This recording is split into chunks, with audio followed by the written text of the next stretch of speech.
Hello, everyone. Welcome to Grind Season. This is Anthony Sain, joined by Jason Smith of the Jason and John Show that you can hear on 92.9 FM here in Memphis, Tennessee, Monday through Friday from 11 to 2 on 92.9 ESPN, which, of course, is a Odyssey station. Jason Smith, how you doing today? I'll be doing better with a win tomorrow night, brother. Or tonight if this comes out Wednesday morning. But win on Wednesday. Okay, doing all right. Because I don't think this series is over. I know some have already, and more of the national guys have said, well, this thing's done, especially with Ja's injury concerns. But I don't think it's over. Sain got plenty of fight left in me.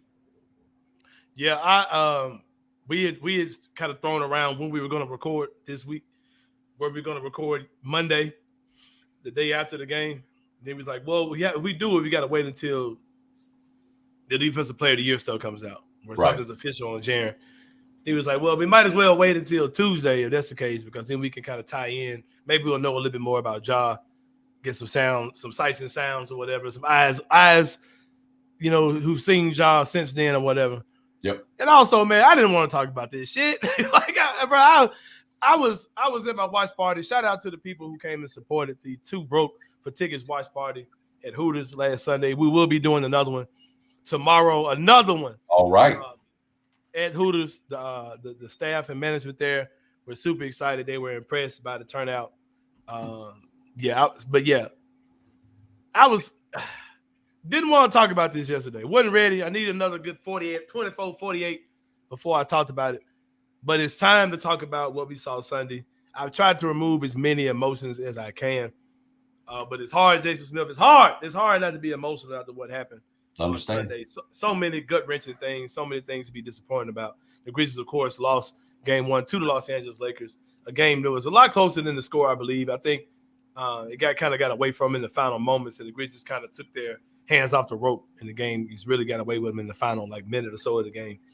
But we definitely are going to talk about that. We're going to talk about Game 1. Of course, the Grizzlies losing to the Los Angeles Lakers at FedExforum. And we're also talking about the Ja Morant injury, which, of course, is a big deal. We'll see, are there any other possible lineup changes the Grizzlies might be making in Game 2. We'll take a look at the rest of the playoffs. I'm very jealous this morning. I'm very upset this morning, Jason. Whatever time of day this is. I'll talk about what I'm jealous about. I think I know. Of course, we will wrap up the show with who brought the seasoning. And I'll let you know now. Spoiler alert, it's Jaren Jackson Jr. Hey! There's no other acceptable answer. Jaren Jackson Jr., NBA Defensive Player of the Year. An emotional moment for Anthony Sain yesterday, Jason Smith. So we'll talk about that and more. Back to the top of the show. Of course, the thing everyone wants to hear about, of course, is our take on Game 1. The Memphis Grizzlies losing to the Los Angeles Lakers. A lot of things happened in that game. There was a lot of things that kind of contribute to a winning formula for the Grizzlies. Jaren Jackson Jr., 31 points, 5 rebounds. I want to say he had at least 2 or 3 blocks, only 3 fouls. I think he got his third one in the fourth quarter. No foul trouble. That was the key to the series. Jaren Jackson Jr. can't, be in foul trouble. All those things happened. Jaren had a monster game. Shot well from 3. Being aggressive, getting to the basket, getting fouled, and ones. Just had a coming out party for Jaren Jackson Jr. as far as playoffs are concerned. In a game where Jaren Jackson Jr. played like that, you would have thought that and you didn't have monster games from Anthony Davis nor LeBron James. You would think that the Grizzlies would have won that game. If I'd have told you AD's not going to go off, LeBron's not going to go off, Jaren's going to have the best playoff game of his career, Jason Smith, you would have said, yeah, the Grizzlies win that game. What happened, Jason Smith? What happened is the other guys, the role players, the rest of this Lakers team. That, let's be real, a lot of us weren't given much respect coming into this thing. A team that clearly was improved since the trade deadline, but maybe we didn't, the degree to which we believe that was a little bit off because who they played, everything else. The struggles with Minnesota to play in took you. The 2 Utah games were tough for you. Couldn't beat the Clippers when it counted at the end of the regular season. The fact is, and Desmond Bain said this, they were playing it for Rudy Hachimura's and the Austin Reeves not to beat them and to make them beat them. But and can you expect a Rudy Hachimura shot 29% from 3 as a Laker to go out there and do what he did? How many he ended up making?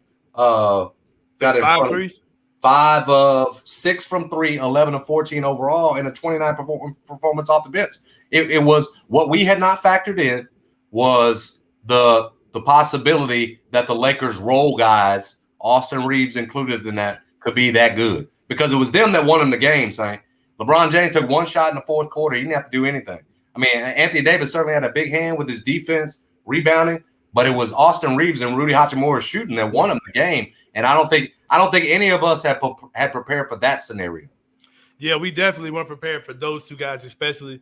D'Angelo Russell did a little bit more than what I thought. He started off very rough. Right. He hit some big shots in the third quarter to get those guys back going. Yep. When the Grizzlies really had a chance to really run away with the game. He made some big shots as well. They had a big fourth quarter. I think they scored almost like 40 points in the third quarter. The Lakers look like us. They look like what we do. We're a team that's known for playing fast-paced, playing good defense, and having these guys off the bench to come up and have big nights. We didn't look like ourselves at all. Our pace was absolutely terrible. Our defense was fine. I mean, whatever. We gave up open threes. The NBA is a game of who could get more open from three. That's what the NBA is these days. You know what I mean? So the Lakers are going to find a way to get shots open. But the fact that their role guys, their bench guys, their first time in the NBA playoffs, guys, for having these type of games was very disheartening to me, man. That's something we talked about as a key. We talked about the new guys, and I talked about how the Lakers. I said, "Hey, man, don't act like the Lakers ain't got a bunch of new guys playing the first time in the playoffs too." But those guys were ready to play in the playoffs, man. And that's something I talked about either whether to the people at Hooters last Sunday at the watch party or just people I talked to in the conversation or whatever. When we went to did the news, when I went and did the news Sunday night, ABC 24, I said the same thing, man. And this is something I'm going to say, regardless of how this season turns out. If we turn around and win this series, end up going to the NBA Finals, we win the championship. There's still one thing I am going to say about this team, about this season. I think there's a difference between when LeBron James, one of the greatest players of all time, is your vet, and Anthony Davis is your vet, one of the best big men in the modern era of basketball that we've seen, who was phenomenal the other night too. He looked incredible, even after the thing with his shoulder, the stinger. You kind of forget how good Anthony Davis is until you actually see how good Anthony Davis is. But it's the difference between having those two guys as your leaders in your locker room, who can look at a guy like Rui Hachimura and be like, Rui, I believe in you, bro. I got you. You'll be fine. Yep. Austin Reeves, bro, you the man. I got you. Just be ready. It's the difference between that and then not having anybody on your roster that's even experienced enough to either be that guy or get that guy ready. Those guys aren't on this team. Steven Adams, God bless you. I love the stuff he was doing when they showed him working with Xavier Tillman, working with Jaren Jackson Jr., even though he wasn't going to be playing. But this team, the lack of veteran presence on this team reared its ugly head in the playoffs because the guys that we were worried about, none of them were ready for the playoffs. Luke Kennard wasn't ready. Santi Aldama wasn't ready. Xavier Tillman, I tried to tell y'all, he wasn't ready. You know what I mean? Like those guys, the moment just, you would have thought that those guys would have been ready because we've seen them be high-level role players in the entire season. David Roddy wasn't ready. But to see Rui Hachimura and Austin Reeves be ready in those big moments, knock down those big shots, it was telling, man. It's telling. A lot of people have kind of got their jokes off about how the Grizzlies needed more vets on this team. No matter how this season ends, I hope that we get this team ready to play basketball next year. And I know that's kind of a blanket statement to say, but there are a lot of things we've done off-season wise or transactional or just roster building wise that are cute to do, but they're not winning basketball decisions. And we saw some of those things in game one. I don't have much optimism about the rest of this season. I don't think John's going to play game two. I would not be surprised if we win game two, but losing that home court advantage, because that's something I've been telling you this whole week. We're going to win the first two games at home. That's not on the table anymore. That's gone. Home court advantage is back in LA. And we could, if they split, and then if the Lakers split, you're talking about 2-2, or you could be down 3-1. You know what I mean? So, or if the Lakers win both at home. So it's tough, man. I think that all those factors together, it makes this series, especially without Ja. And not just without Ja, because people are like, well, we've seen us win without Ja. But you're talking about no Ja, no Steven Adams, no Brandon Clark. We were getting out rebounded. They looked like us, man. They did to us what we do to other teams. You know what I mean? And it is. I don't have much optimism. I'm down for it. I'm excited to see whatever happens, but sad days over here to me, Jason Smith. Man, so you go from having the Grizz in 5 to now the series don't look at all. Basically saying it's over because you lost the first game. I'm not saying it's over, but I don't have much optimism. Like if losing that first game at home, that destroyed my whole thought process of how I thought this series is going to go. And especially when you lose Ja, because I don't think Ja's playing the next game, and I wouldn't be surprised if he's not. Because people like, here's the thing with Ja, and I'm gonna mess with you too, because I saw people mess with you about this on Twitter about the stuff about kept questioning Ja's. You can try threshold. Go right ahead. all this type of stuff. But I'm like, okay, what do y'all expect if Ja has like, if he can't function with his hand, whether he can take the pain or not, what can he do? He functioned enough to practice today with it. But he wasn't using that hand though. Anthony Davis' arm was dead.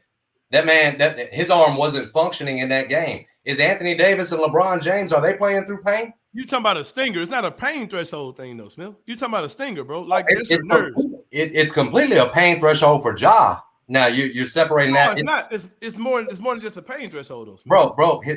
Bro, everybody said it's pain. It's a pain tolerance issue for Ja. It's not broken. There are no broken bones. There's nothing in there other than a contusion. But can he do basketball shit with his hand though, bro? Whether it hurts or not. He did enough of it that it wasn't wrapped today, and he was able to go through a practice and Taylor Jenkins say it was stiff. But they say he was playing with one hand though, bro. That's everybody would say. No. That's when the media saw him saying they just saw him working with his left hand. Taylor Jenkins and those guys let them know that he had practiced, shot the ball, and everything else dribbled with the hand, and that he's working through it.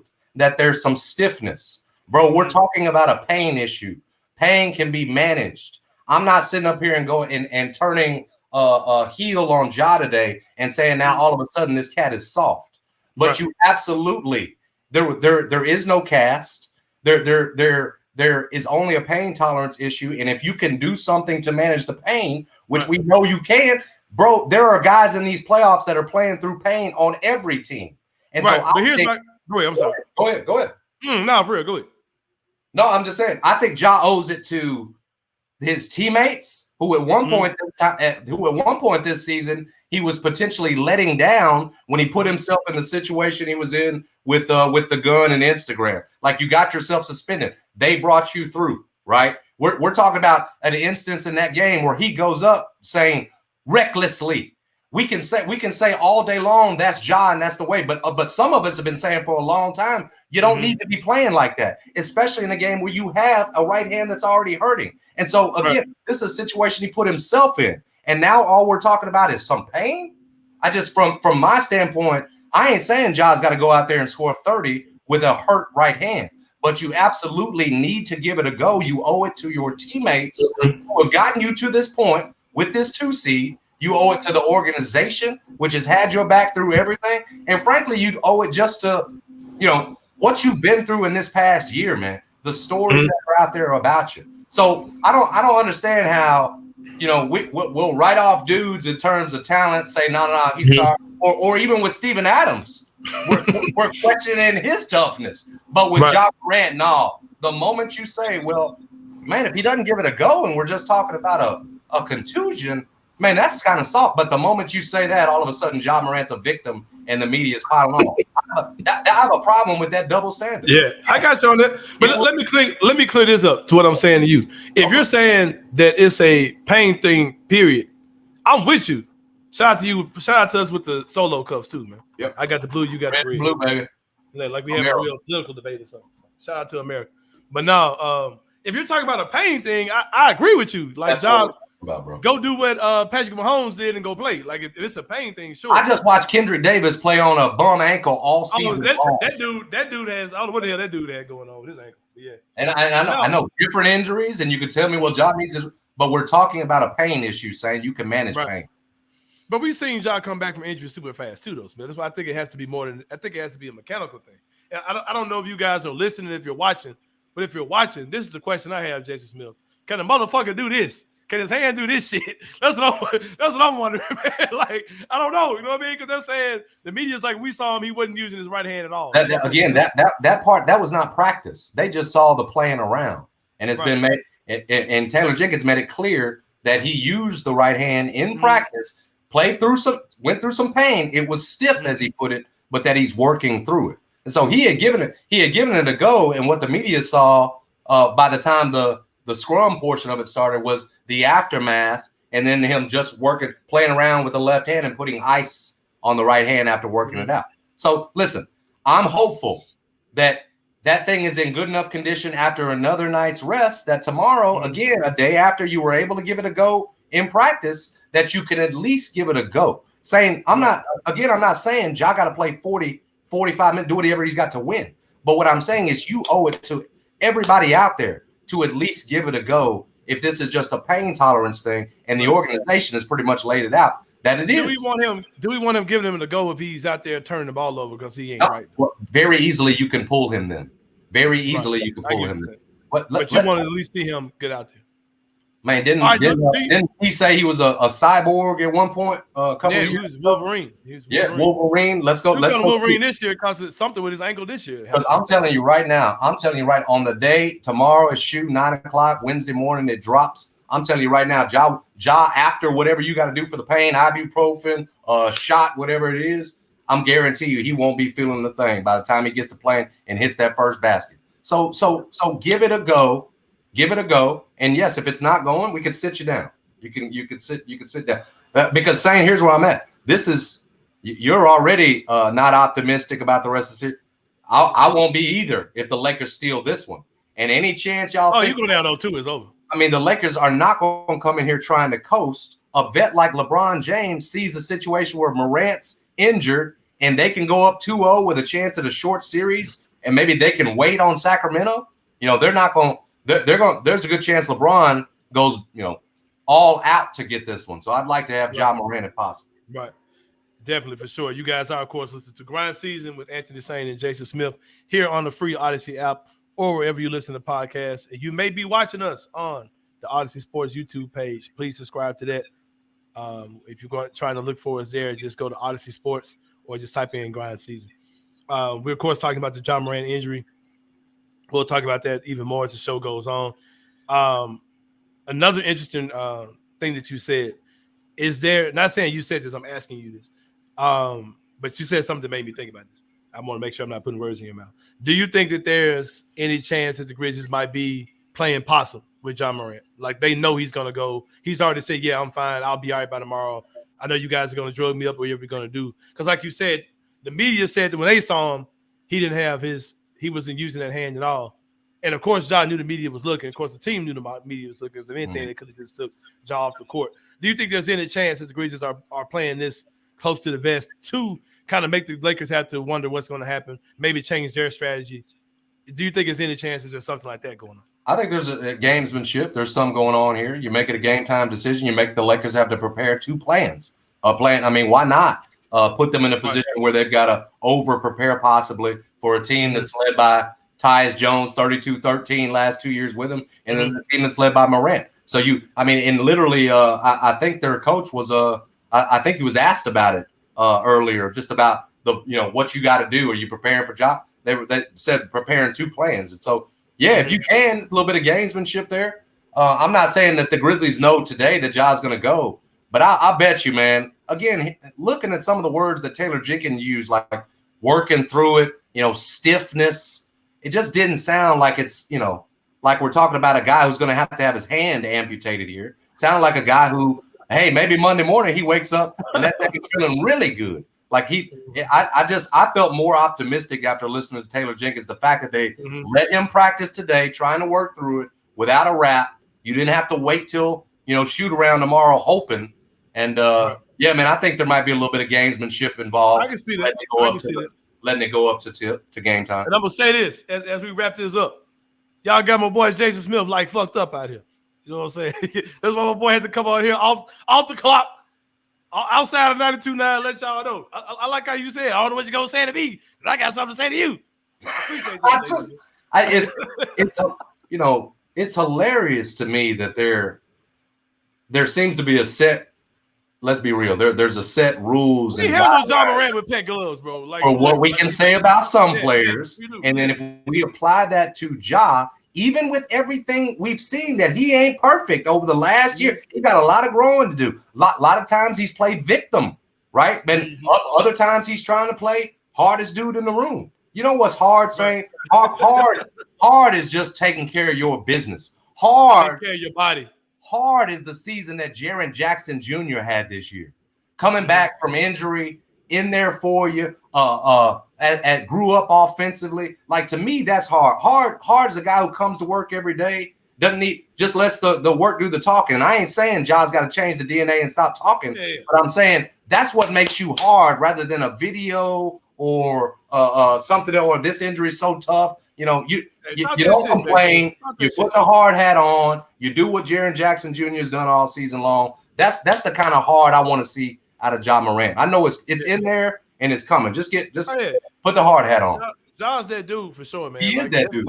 That's part of those Allen Iverson type comps. AI was the toughest little motherfucker in the league. Yes. He was playing, and Ja's got that in him. And like I said, we can't say that's the way Ja plays, but then expect him not to be getting hurt or expect him not to play hurt. You know what I mean? So so I get what you're saying. I'm glad we have this opportunity. You know what I'm saying? I'm not gonna say with the lights not on because our lights are still on, but outside of work, the side 92.9, if you get your shit off, man. I appreciate you being able to come here and get your shit off. Appreciate you giving me the time and platform. They were fucking with you, man. They were fucking with you, Smith. I said, y'all got stuff. I saw a couple of them trying to. Yeah, man. It's all good though.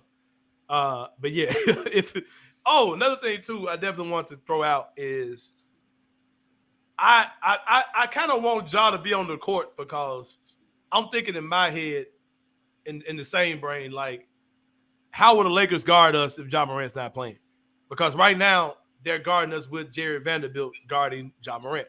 Yeah. But if Ja's not playing, you got Tyus there, you can put a D'Angelo Russell on him or Austin Reeves or whatever you're doing. And that means that Jaren may not be able to go off because he was going off on LeBron. Yes, he was going off whoever wanted a piece of it.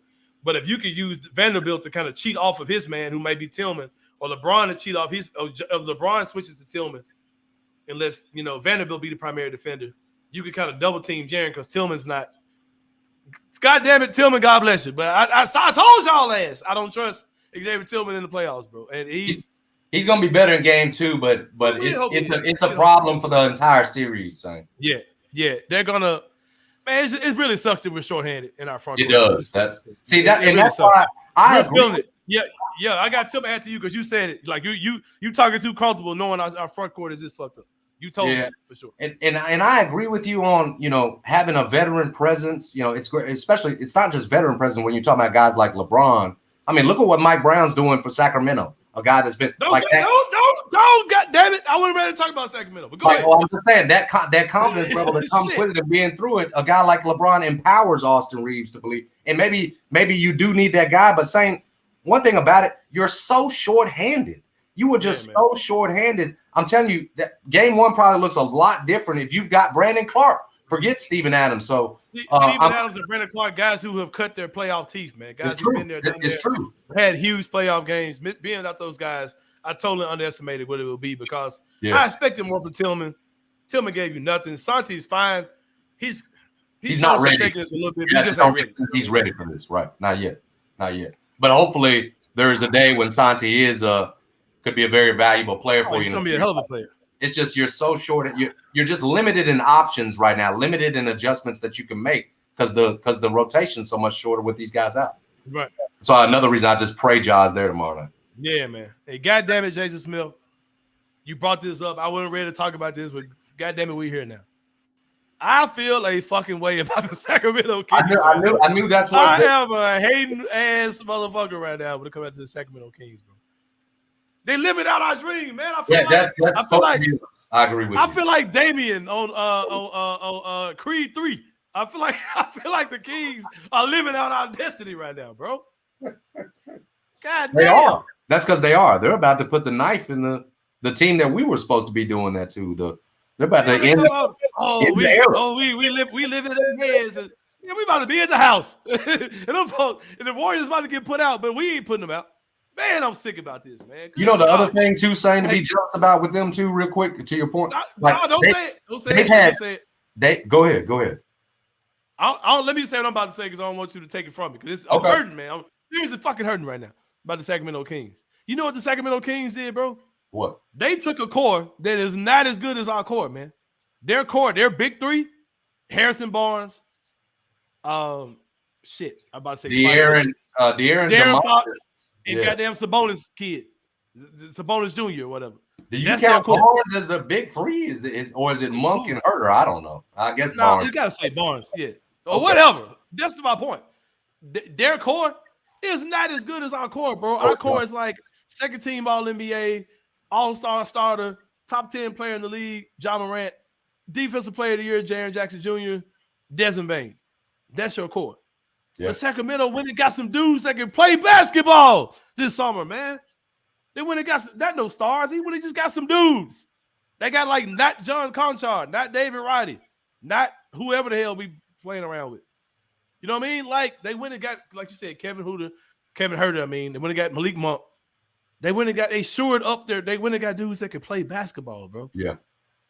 And they're ready. They were ready for the playoffs. They're taking NBA champions and they're beating their ass. This shit ain't looking good for them. They got Draymond out there putting wrestling moves on dudes, curb stomping dudes in the chest. They about to get their ass up out of there. They about to get Golden State the hell up out of there, man. That's what we want to do. They about to get them dudes. They said, y'all count us out. All y'all national media out. We about to get their ass up out of there. And we out there, we grittying and dancing and doing this little shit. They got getting our ass up out of here. Shit making me mad, bro. We out there. That should be we about to point them fingers up out this bitch. Y'all couldn't see the dance. The little dance they were doing in the tunnel.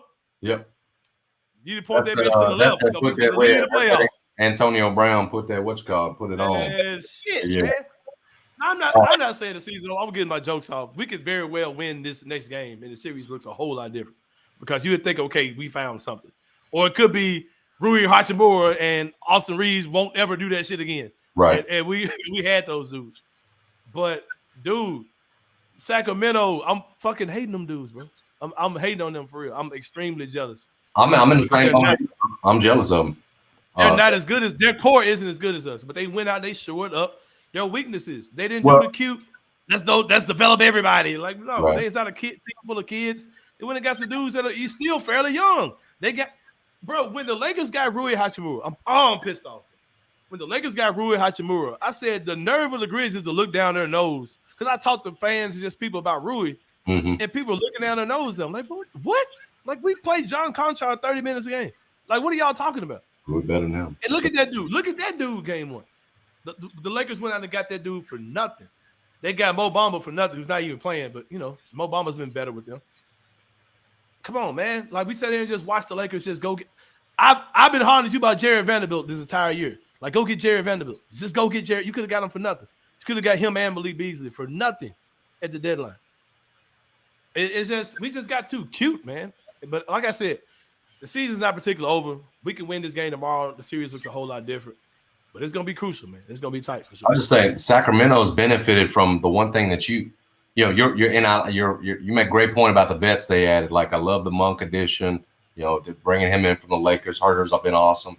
The thing about it is they've also enjoyed something you haven't had the last two seasons, and that's relatively full, good team health.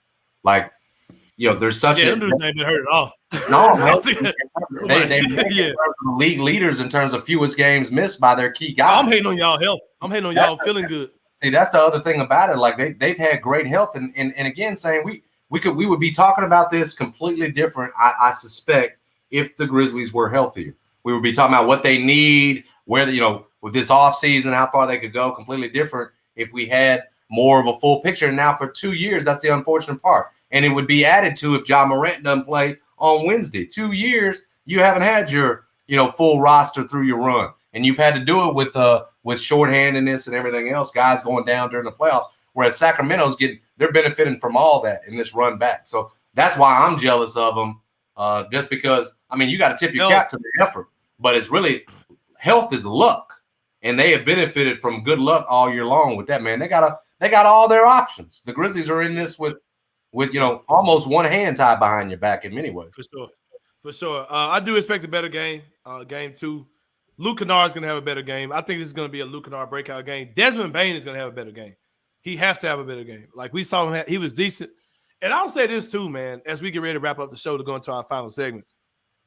Ja Morant got hurt in that game, but Ja Morant got hurt in the fourth quarter. Ja wasn't looking like Ja much at all in that game. Like, we didn't see the explosive third quarters we've seen from him. He had 28 points in the quarter against his team. Ja wasn't looking great even before he went down. So I still think there's things we have to figure out. I'm going to predict a win in game 2. Come watch the game with me at Hooters tomorrow. I'm missing my kids' martial arts to watch the game at Hooters with the people. So y'all come out and check that out. Make sure you get there early. It was packed. They were turning people around, Jason Smith. That's awesome, bro. There were people like, I'm here with Anthony Sain. They came and sat with me.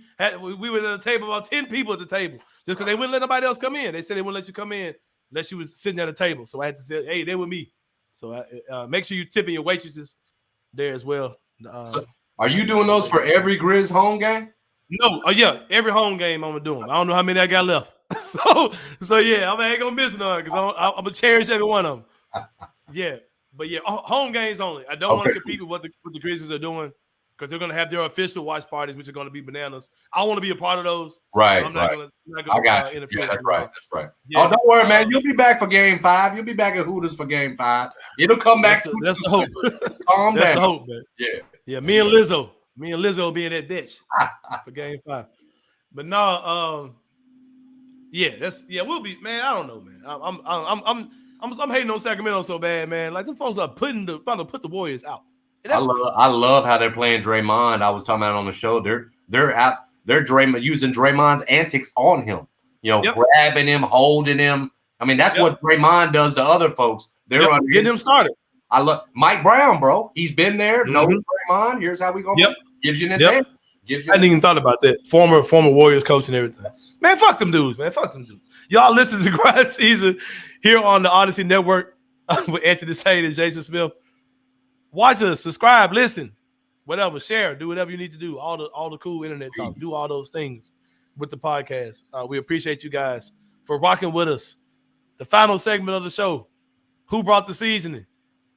It ain't even no discussion. It's like watching my own damn son out there. Man, I got emotional when the Grizzlies played the video of him speechless with his mama. His mama was boosting him up. Yeah, that's the unicorn, baby. That's the big man. He just got quiet, man. He had nothing to say. He was soaking it all up, man. Shout out to my boy, number 13, Jaren Jackson Jr. The Black Panther, the Black Unicorn, all that stuff. Shout out to Jaren Jackson Jr., man. They said it wasn't gonna happen, Jason. They said it never happened. I remember people, the critics, the analysts. I thought the stuff they were saying about Jaren, I just don't see it with the defense. I don't think he's ever going to be that guy. Shout out to Jaren, leading the league in blocks, leading the league in stocks, just doing some phenomenal things on the defensive side of the ball, and then turning up his offensive game this season as well. I took some hot takes on Twitter yesterday. Well, I made 2. First of all, this is one of the best single player seasons in Memphis Grizzlies history. When Jaren's doing. Because if you think about it, Smith, we've only had a handful of 20-point per game scorers in this franchise, period. And Jaren averaged like 18, 19 a game, all-star. He's going to be first-team all-defense. He was Defensive Player of the Year. That's amongst the best Grizzlies all-time, just like accomplished seasons ever. Even Zach Randolph, who I say is the greatest Grizz of all time, the best Zach Randolph ever had was a NBA All-Star season and in All NBA second or third team, but he wasn't an All-Star that year. The year he made an All NBA team, he wasn't an All-Star. But Jaren's accomplishments this season have been crazy. I'm extremely proud of him. When they showed the video when he was the weird looking at bro, the old videos of Jaren, bro. Man, that dude glow up is fantastic, bro. That dude was a weird looking ass dude. I didn't remember Jaren looking that goofy, bro, when we got him. He had like a little all over low cut, man. Shout out to Jaren, man, for sure though, because he's just a grown man, man. I remember when we first drafted him. he was just such an awkward dude. Like he was like talking about Pokemon and cracking jokes. He wasn't paying no attention to what nobody was saying to him. You talk to him, he's like on another planet. And now he's a guy who can speak on the game, super high basketball IQ. He's one of the vice presidents of the Players Association. Just to watch him become a man on this team, and we're talking about a guy that is 23 years old, Jason Smith. He hasn't even entered what the standard. Most guys hit their prime around 26. That's 3 years from now. You know what I mean? Yep. Jaren Jackson Jr., phenomenal player, which goes to the other take that I made, that I would not be surprised if Jaren Jackson Jr. is being called the greatest Memphis Grizzly of all time. Because the type of things he does on the court, that's MVP-like stuff, man. That's not just defensive player of the league of the year type stuff that Jaren's doing. If Jaren continues to grow offensively, you're talking about a guy who's going to be a 20-something point per game scorer and a defensive player of the year type caliber guy. The rebounds, if they ever get there, you're talking about MVP level player. And you're talking about a guy who doesn't even know how to set a pick. A guy who has no mid-range game. This is what you're talking about with Jaren Jackson Jr., man. Imagine if he adds those things to his game, what you're really talking about with him. So, like I said, he definitely gets the seasoning. You have no choice but to give it to him as well, Jason Smith. I don't want to hear anything else you have to say, but I do hand the mic to you to talk more about Jaren Jackson Jr. There ain't nothing to add. I mean, you laid it out, and this is your guy. So this was I wanted to give you most of this. I think the thing that hits me is what you said there at the end. The man just 23 years old. You know, he's younger than John Morant. Remember earlier this year in some of our who brought the season segments, I think I was handing him a beer, saying you need to grow up like a father that has a first beer with his 21-year-old. One of my best seasons. I mean, we have watched it this year all the way to the point saying on Sunday he's got LeBron James, arguably the greatest to do it. You know, defending him, just the confidence level saying where he's at now to feel like, no, I'm about to dominate this matchup. It shows you how much he's grown offensively to say, no, I got LeBron James behind me, and that's a mismatch for me. That's a mismatch for me. Yeah, like think about to work his old ass. He was doing it. How mature you got to be to even have the audacity to say you're going to own this matchup. He's come so far just this season, and so at 23 years old. Man, it feels like we're talking about a guy that's going to be a multiple all-star. I'm with you. Maybe one day an MVP consideration because the way he impacts both ends, and a guy who's going to be I think a multiple-time all-star, all-NBA, and all of it.